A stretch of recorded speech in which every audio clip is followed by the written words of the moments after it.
నమస్కారం అండి. నమస్కారం అండి. అమ్మాయి ఫోటో వివరాలు అందాయి. మీకు ఎలాంటి మ్యాచ్ కావాలో చెప్తే ఉన్నారు, అబ్బాయిలు ఉన్నారు. అయ్యో, దానిదేముందండి. అబ్బాయికి ₹1,00,000 శాలరీ ఉంటే సరిపోతుంది. అమ్మా సొంత ఇల్లు ఉండాలండి, కానీ లోన్లు ఉండకూడదండి.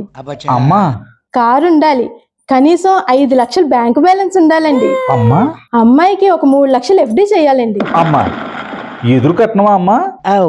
అయ్యో, అంత పెద్ద మాట ఎందుకండి? అమ్మాయికి సెక్యూరిటీ ఉండాలి కదా.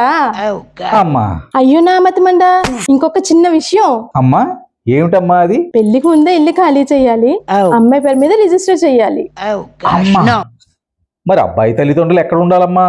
అయ్యో, ఎన్ని ఓల్డ్ ఏజ్ హోములు లేవు, చక్కగా చూసుకుంటారు. రాజభోగం అంటే నమ్మండి. అవునవునమ్మా, సందుకో ఆశ్రమం. మరి ఒక చిన్న మాటమ్మా, అబ్బాయి అయినా ఇంట్లో ఉండొచ్చా అమ్మా? అయ్యో అదేం మాట, కొన్నాళ్ళు చూద్దాం. అమ్మా ఆ తర్వాత అమ్మా? అమ్మ కావాలి, నాన్న కావాలి అని డాన్స్ కడితే గృహింస కేసు పెట్టి 50 లక్షలు భరణం తీసుకుని ఇంట్లో నుంచి గెంటేద్దాం. మహా తెలివే. ఏదో అంటున్నారు. అమ్మమ్మ ఏం లేదమ్మా, మీలాంటి మహాతల్లులు ఉండబట్టే ఫ్యామిలీ కోర్టులన్నీ నిండుగా కలకల కలకల కలకల ఆడుతున్నాయమ్మా. ఏదో మీ అభిమానం కొద్దీ అంటున్నారు. ఈ కళ అర్థమైందా? ఇంతకీ ఈవిడికి కావాల్సింది కూతురు పెళ్ళి అంటారా?